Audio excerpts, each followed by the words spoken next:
रत्नाकरण शावकाचार तिसरा अधिकार चालू आहे. शिक्षाव्रत आपण बघत होतो की नाही, शिक्षाव्रताचं स्वरूप. शिक्षाव्रतामध्ये पहिलं कुठलं होतं शिक्षाव्रत, तर देशावकाशिक नावाचं पाहिलं. त्याच्यानंतर आता दुसरं आहे सामायिक नावाचं दुसरं शिक्षाव्रत. मग ह्या सामायिकाचं आपण काय काय बघितलं, तर सामायिक करणं म्हणजे काय आहे, तर तेवढ्या काळापुरतं जेवढी आपण ज्या मर्यादेमध्ये राहतो किंवा जेवढी मर्यादा करून बाकीचं सोडलेलं आहे तिथलं, आणि जिथं मर्यादा केलेली नाही तिथं, असं सगळीकडील सगळ्या प्रकारच्या पापाचा तेवढ्या काळापुरता त्याग, तर त्याला काय म्हटलंय, सामायिक असं म्हटलेलं आहे. मग हे सामायिक कुठं करायचं किंवा कसं करायचं हे आपण बघितलं.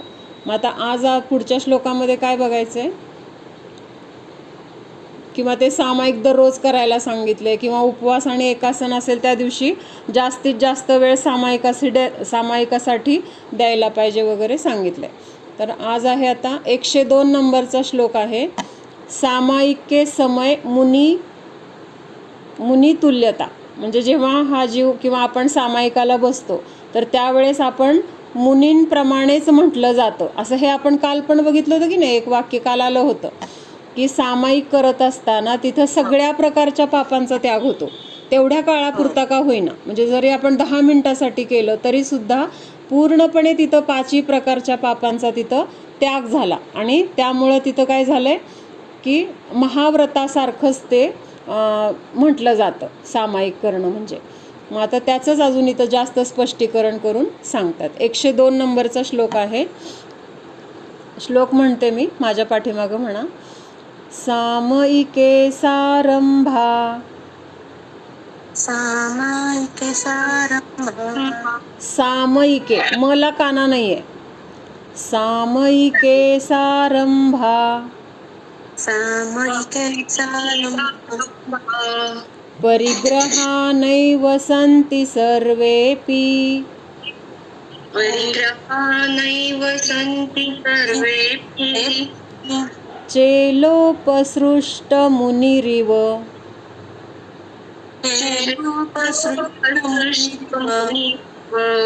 गृहीतदा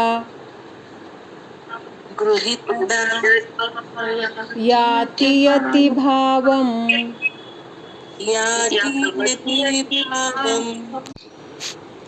तर सामयिके सारंभा म्हणजे सामायिकाच्या वेळामध्ये आरंभ वगैरे ज्या काही क्रिया आहेत, सरंभ म्हणजे काय, आरंभाने सहित, किंवा परिग्रह वगैरे, हे सगळं तिथं काय आहे, आरंभ क्रियांचा किंवा परिग्रहाचा सामायिकाच्या काळामध्ये काय झाला, तिथं पूर्णपणे त्याग झाला. कारण आपण बसताना जेवढं सगळा परिग्रह आहे त्या परिग्रहाचा त्याग करून किंवा सगळ्या क्रियांचा त्याग करून बसलोय, आणि क्रिया करायचे पण कुठले आपल्या डोक्यामध्ये विचार नाही आहेत. सामायिक म्हणजे काय, तर स्वतःच्या आत्म्याचं चिंतन किंवा 12 भावनांचं चिंतन वगैरे हे सगळं सामायिकामध्ये आपण चिंतन करतोय.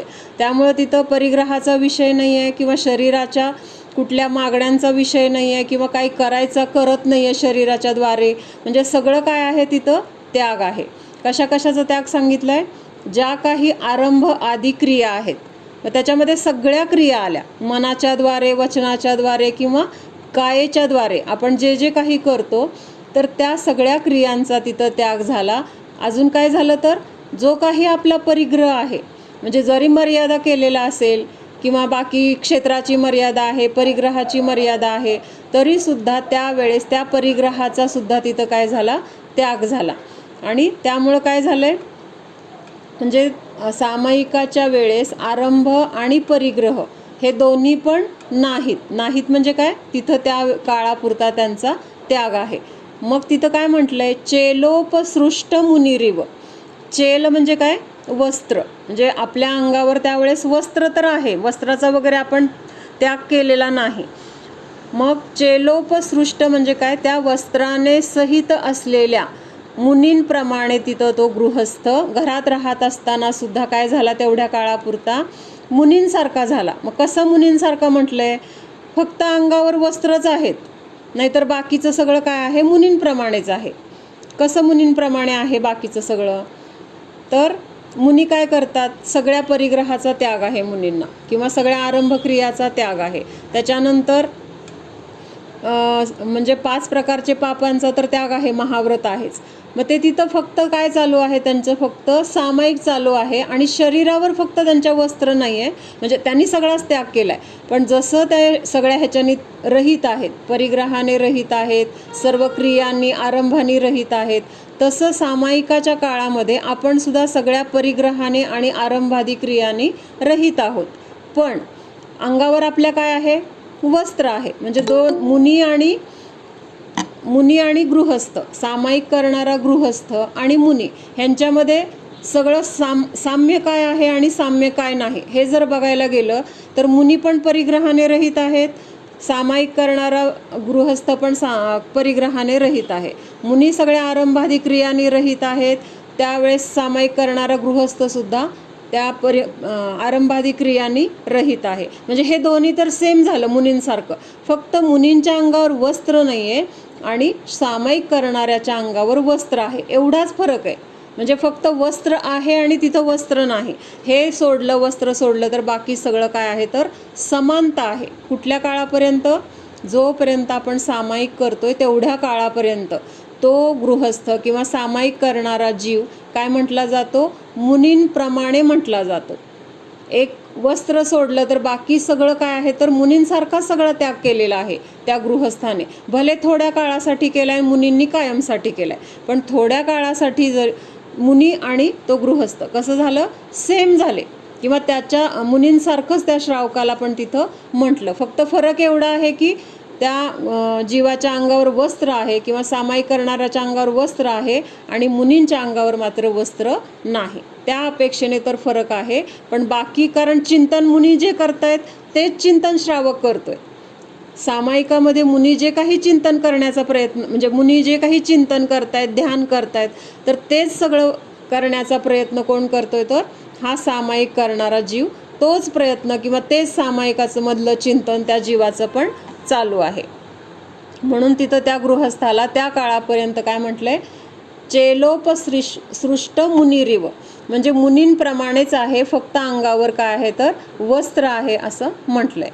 त्याचा अर्थ वाचते मी. सामायिक के काल में आरंभ सहित सभी परिग्रह नहीं होते, म्हणजे आरंभादी क्रिया पण नसतात आणि सगळ्या प्रकारचा परिग्रह पण तिथं नाही आहे, म्हणजे त्याग आहे तेवढ्या काळापुरता. इसलिए उस समय गृहस्थ उपसर्ग के काल कारण वस्त्र से वेष्टित मुनि के समान मुनीपणे को प्राप्त होता है. म्हणजे आता इथं काय उपमा दिली, मुनींसारखं तर म्हटलंय, पण मुनींच्या अंगावर जर समजा ते मुनी सामायिकाला बसलेत आणि कुणीतरी त्यांना त्रास द्यायचा म्हणून जर त्यांच्या अंगावर वस्त्र टाकलं तर ते मुनी आणि हा गृहस्थ दोन्ही पण समान झाले. म्हणजे त्यांच्या अंगावर जर वस्त्र टाकलं तर ते मुनी काय झालं, त्या वस्त्रामुळं त्यांना उपसर्ग झाला आहे, पण आता तिथं त्या वस्त्राने ते काय आहेत, वेष्टित आहेत, आणि गृहस्थ काय आहे तर वस्त्र परिधान केलेलाच आहे. म्हणजे त्या अपेक्षेने पण तिथं काय झाले, मुनी आणि गृहस्थ यांना समानता म्हटलेली आहे, किंवा मुनी के समान मुनीपणे को प्राप्त होत आहे. म्हणजे मुनी झालेला नाही आहे, पण तेवढ्या काळापुरतं तिथं मुनींमध्ये आणि त्या गृहस्थामध्ये साम्य काय काय आहे हे सांगितलंय. जिस समय गृहस्थ सामायिक करता है उस काल में उसके खेती आदि के आरंभ से सहित सभी अंतरंग और बहिरंग तथा चेतन और अचेतन परिग्रह नहीं होते हैं. म्हणजे ज्या वेळेस गृहस्थ सामायिकाला बसला तर त्यावेळेस किंवा त्या काळामध्ये जे काही व्यवसाय असतील किंवा खेती आदी म्हटलं म्हणजे त्याच्यामध्ये सगळ्या प्रकारचा व्यवसाय आला बरं का. म्हणजे व्यवसाय आला किंवा जॉब आले किंवा अजून काय दुसऱ्या कुठल्या मार्गाने काही करत असेल, शिकवत असेल, जे काही उपजीविका म्हणून करत असेल तर त्या सगळ्या क्रियांचा त्यावेळेस काय झाला, त्याग झाला. म्हणजेच ते आरंभ म्हणजे आरंभ आणि काय तर बहिरंग आणि अंतरंग परिग्रह. आता बहिरंग परिग्रह कुठला तर जे काही अंगावर आहे ते सोडून बाकी सगळा परिग्रह, घरातले कपडे लत्ते जे काही आपल्या वस्तू आहेत, नातेवाईक आहेत, मुलं बाळं, सगळ्या गोष्टींचा म्हणजे हा बहिरंग परिग्रहाचा. आणि अंतरंग परिग्रह म्हणजे कुठला तर आपले राग द्वेषादी जे विकारी भाव आहेत किंवा जे काही इच्छा असेल, जे काही आपण चिंतन विचार करतोय संसाराविषयीचं किंवा 5 इंद्रियांच्या भोगाविषयीचं, तर हे ज्याच्याद्वारे होतं तर ते सगळे कषाय, तर त्या कषायांचं सुद्धा तिथं त्यावेळेस काय आहे तर त्याग आहे. कधी तर आपण जेव्हा सामायिक करतो त्यावेळेस. अजून काय सांगितलंय, तथा चेतन अचेतन परिग्रह नाही होते. आता चेतन परिग्रह आणि अचेतन परिग्रह हा शब्द आपल्यासाठी नवीन आहे की नाही, म्हणजे अजूनपर्यंत गेला नाही. मग चेतन परिग्रह म्हणजे काय, तर जे काही आपले नातेवाईक आहेत तर ते सगळे कसे आहेत, चेतन आहेत. नातेवाईक असतील किंवा शेजारी पाजारी, आपल्या ओळखीचे मित्र किंवा आपल्या संयोगामधले जीव, तर हे सगळे काय आहेत तर चेतन परिग्रह. जर त्यांचा आपल्याशी कुठल्या निमित्ताने जो काही संबंध असेल तर त्यामुळे ते काय झालं, आपला परिग्रह म्हटला जातो. म्हणजे जे सजीव आहेत आपल्या संयोगामध्ये असलेले, मग ते नातेवाईक असतील किंवा इतर पण कोणी असतील, तर त्या सगळ्यांना काय म्हटलं, चेतन परिग्रह म्हटलं. आणि मग आता ह्याच्यावरून अचेतन परिग्रह कशाला म्हणायचं, कोण सांगतोय? अचेतन परिग्रह अचेतन म्हणजे मुनी महाराज झाले का? नाही नाही, अचेतन शब्द काय सांगतो, चेतन नसलेलं. अचेतन म्हणजे आपले घर दुकान असू दे किंवा आपले दागिने वस्त्र हे सगळं अचेतन परिग्रह. बाकीचं बैल जनावर आपलं जे काय असेल ते सगळं परिग्रह अचेतन. बैल वगैरे हे सगळं चेतनमध्ये येणार. बैल असतील किंवा आपले जे काही प्राणी पशु पक्षी आपल्या म्हणजे आपल्या जवळ असतील किंवा आपण त्यांना पाळलं असेल किंवा आपल्या घरात काही निमित्ताने असतील, तर ते सगळे चेतन परिग्रहामध्ये येणार. आणि जे अजीव आहेत, अजीव म्हणजे काय, ज्याच्यामध्ये चेतना नाही, हा, म्हणजे सगळे पुद्गल पदार्थ, सगळं हा सगळं येणार त्याच्यामध्ये. ज्याच्यामध्ये जीव नाही असे सगळे पदार्थ ते त्या कशामध्ये येणार, अचेतन परिग्रह मध्ये येणार. आणि मिश्र परिग्रह कशाला म्हणायचं, मिश्र परिग्रह. आणि तबून मिश्र परिग्रह कशाला म्हणायचं, चेतन चेतन दोन्हीला. हा, पण कोणाला, उदाहरण काय कशाचं देणार राजूहून? आता आपण सुद्धा कसे आहोत, चेतन आहोत. आणि आपल्या अंगावर असलेला अजीव म्हणजे कपडे दागिने टिकली कानातलं, अजून काय, अजून बांगडी घातलीये, म्हणजे हे सगळं चष्मा घातलाय, तर हा सगळा परिग्रह आपल्या सोबत आहे. म्हणजे आता आपण कसे आहोत, चेतन आणि अचेतन दोन्ही परिग्रहाने. किंवा आपल्या संयोगामध्ये असे असलेले जीव की ज्यांच्या अंगावर कपडे आहेत दागिने आहेत, तर ते सगळं काय झालं, चेतन आणि अचेतन परिग्रहाने सहित एकाच ठिकाणी आहेत, म्हणून त्यांना मिश्र म्हटलं. दोन वेगळे वेगळे असतील तर चेतन अचेतन असं म्हणता येतं. आणि एकत्र आता हे सगळ्या वस्तूंना आता घालूनच बसणार ना आपण, तर ते म्हणून काय झालं, तिथं मिश्र परिग्रह म्हटला जातो.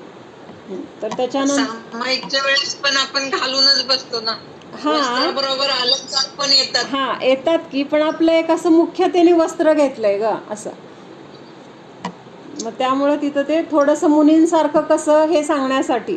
म्हणजे मुख्यतः तर इथं अंतरंग परिणामांची आहे. बहिरंग परिणामांचं काय, बहिरंग जे काही आहे तर त्याचं फार महत्त्व नाही आहे. आपले अंतरंग परिणाम त्यावेळेस कसे आहेत, तर ह्या परिग्रहाविषयीचा आपला तिथं मोह त्यावेळेस नाही आहे, किंवा त्या परिग्रहाला आपण तेवढ्या काळापुरतं त्याग करायचा असा भाव करून आपण सामायिकाला बसलोय, किंवा कुठल्याही क्रियेचा त्यावेळेस आपण करत नसल्यामुळं आपोआपच त्याग आहे, किंवा सगळ्या क्रियांचा त्याग करून आपण बसलोय. तर ह्या अपेक्षेने अंतरंगातून आपण कसे आहोत, मुनींसारखे आहोत. कारण अंतरंग परिग्रहाचा पण तिथं मोह नाही आहे तेवढ्या काळापुरता, आणि बहिरंगामध्ये काय करण्याचं कुठल्या क्रियेचा तिथं विकल्प नाही बहिरंगाच्या. त्यामुळं तिथं हे सगळं काय आहे तर मुनींसारखं त्या अपेक्षेने म्हटलेलं आहे. हां, तर आरंभ से सहित सभी बहिरंग अंतरंग, हां, बहिरंग अंतरंग तथा चेतन अचेतन परिग्रह नहीं होते है. म्हणजे ह्या सगळ्या प्रकारच्या परिग्रहाने सामायिक करणारा जीव कसा आहे तर रहित आहे. इसलिए वह गृहस्थ सामायिक अवस्था में उपसर्ग से वस्त्र आच्छादित मुनि के समान मुनीपणे को प्राप्त होता है. म्हणजे तेवढ्या काळापुरता समजा एखाद्या मुनींच्या अंगावर कोणी वस्त्र टाकलं तर मुनींसाठी वस्त्र हे काय झालं, उपसर्ग झाला.